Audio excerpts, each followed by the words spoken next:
Assalamualaikum warahmatullahi wabarakatuh. Hampir dipastikan semua umat Islam akan mengenal sosok Umar bin Khattab radhiyallahu anhu.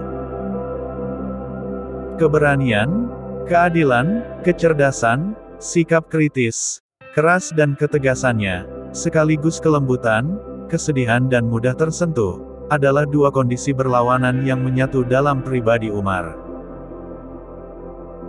Terutama keberaniannya, sangat masyhur sebelum memeluk Islam, jagoan dan ahli berkelahi yang selalu memenangkan pertandingan adu kekuatan di pasar Ukas.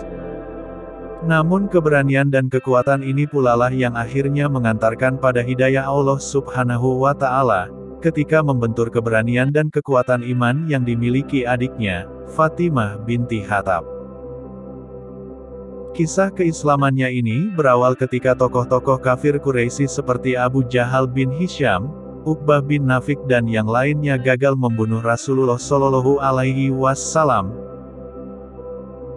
Sementara dakwah Islam semakin meluas, dan beberapa orang sahabat berhasil hijrah ke Habsyi, dan beribadah dengan tenang di bawah lindungan Raja Najasyi. Sebagai jagoan terkuat di Makkah, Umar merasa harus ia sendiri yang membunuh Muhammad, yang dianggapnya telah murtad dan memecah belah kaum Quraisy serta memaki dan menghina agama nenek moyangnya. Umar pergi ke rumah Al-Arkam, tempat Rasulullah mengajarkan Islam kepada sahabat-sahabat beliau. Di tengah perjalanan ia bertemu Nuaim bin Abdullah, yang menanyakan kepergiannya dengan pedang terhunus. Begitu mengetahui niatnya untuk membunuh Rasulullah, Nuaim justru mencela Umar. Hendaknya engkau meluruskan urusan keluargamu dulu sebelum urusan Bani Manaf. Sesungguhnya adikmu sendiri Fatimah binti Khattab dan suaminya yang juga anak pamanmu, Said bin Zaid telah mengikuti ajaran Muhammad, merekalah yang harus engkau selesaikan urusannya. Betapa geramnya Umar mendengar penjelasan Nuaim bin Abdullah, dibelokkanlah langkahnya menuju rumah Said bin Zaid dengan kemarahan yang memuncak. Saat itu, di rumah Said juga ada Habab ibnu Arat yang sedang mengajarkan ayat-ayat Al-Quran pada mereka.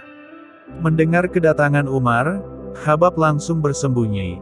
Said membukakan pintu dan Fatimah menyembunyikan lembaran mushaf Al-Quran. Begitu melihat Said, kemarahan Umar tidak bisa dibendung lagi, seolah kemarahannya kepada Rasulullah ditumpahkan semua kepada adik iparnya tersebut. Dibentaknya Said sebagai murtad dan memukulnya hingga terjatuh. Fatimah mendekat untuk membela suaminya, tapi dipukul oleh Umar pada wajahnya. Sungguh keadaan yang mengenaskan dan membahayakan. Umar sudah menduduki dada Said. Satu pukulan telak dari jagoan Ukas itu bisa jadi akan membunuhnya. Namun tiba-tiba terdengar pekikan keras dari Fatimah, "Hai musuh Allah, kamu berani memukul saya karena saya beriman kepada Allah.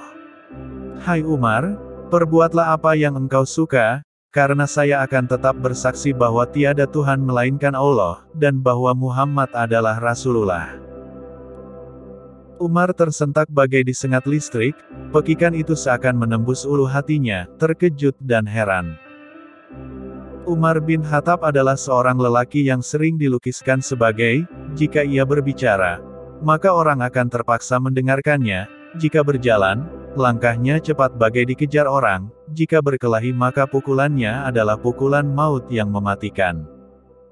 Tetapi ternyata ada orang yang berani menentangnya, seorang wanita lagi, dan adiknya pula. Kekuatan apa yang bisa membuatnya berani menentang kalau tidak kekuatan yang maha hebat?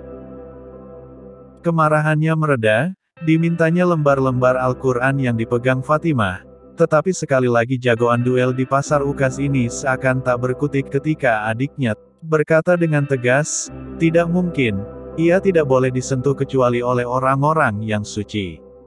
Pergilah, mandilahlah dan bersuci." Bagai anak kecil yang penurut, Umar pun berlalu, sesaat kemudian kembali dengan jenggot yang mengucurkan air. Diberikanlah lembaran mushaf yang berisi surah Taha ayat 1-6. Makin kuatlah hidayah Allah membuka mata hatinya. Setelah ayat-ayat tersebut dibacanya, meluncurlah kata-kata dari mulutnya, "Tidak pantas bagi Allah yang ayat-ayatnya sebegini indahnya, sebegini mulianya mempunyai sekutu yang harus disembah, tunjukkanlah padaku di mana Muhammad." Sebuah pernyataan yang menunjukkan perubahan sikap dan keyakinannya selama ini terhadap Rasulullah. Khabbab bin Arat pun keluar dari persembunyiannya dan berkata, "Bergembiralah Umar, sesungguhnya Nabi telah bersabda tentang dirimu." Beliau berdoa, "Ya Allah, kuatkanlah Islam dengan salah satu dari dua Umar, Umar bin Hisham Abu Jahal, atau Umar bin Khattab, dan engkau dipilih Allah untuk memperkuat Islam." Khabbab mengantarkan Umar ke rumah Al-Arkam di dekat Safa. Di sana ia ditemui Rasulullah. Beliau memegang ujung baju Umar dan berkata, "Masuklah kamu ke dalam Islam wahai Ibnu Al-Khattab.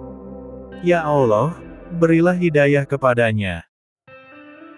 Umar pun bersyahadat, maka bertakbirlah para sahabat yang hadir, dengan takbir yang bisa didengar hingga sepanjang jalan di kota Mekkah. Benarlah doa Rasulullah, keislaman Umar mengguncangkan kaum musyrik dan menorehkan kehinaan bagi mereka, tetapi sebaliknya memberikan kehormatan, kekuatan dan kegembiraan bagi orang muslim. Tidak seperti mualaf sebelumnya yang umumnya menyembunyikan keislamannya, Umar sebaliknya. Diingatnya siapa yang paling memusuhi Rasulullah, siapa lagi kalau bukan Abu Jahal. Umar mendatangi rumahnya dan menggebrak pintunya. Begitu Abu Jahal keluar, Umar memberitahukan keislamannya. Abu Jahal menutup pintu dan masuk kembali ke rumahnya. Begitupun ketika diberitahukan kepada pamannya, Al-Ash bin Hashim, dia justru masuk ke rumah. Biasanya mereka berdua ini kalau bertemu dengan orang yang masuk Islam, mereka menangkap dan menyiksanya. Orang-orang musyrik hanya terpana tidak berani berbuat apa-apa seperti sebelumnya. Tampak jelas kesedihan di mata mereka. Karena itulah Rasulullah menggelari Umar dengan Al-Faruq, pemisah antara yang hak dan yang batil. Sejak saat itu orang-orang Islam bisa beribadah dan membuat majelis di dekat Ka'bah, tawaf dan berdakwah, serta melakukan pencegahan terhadap siksaan-siksaan.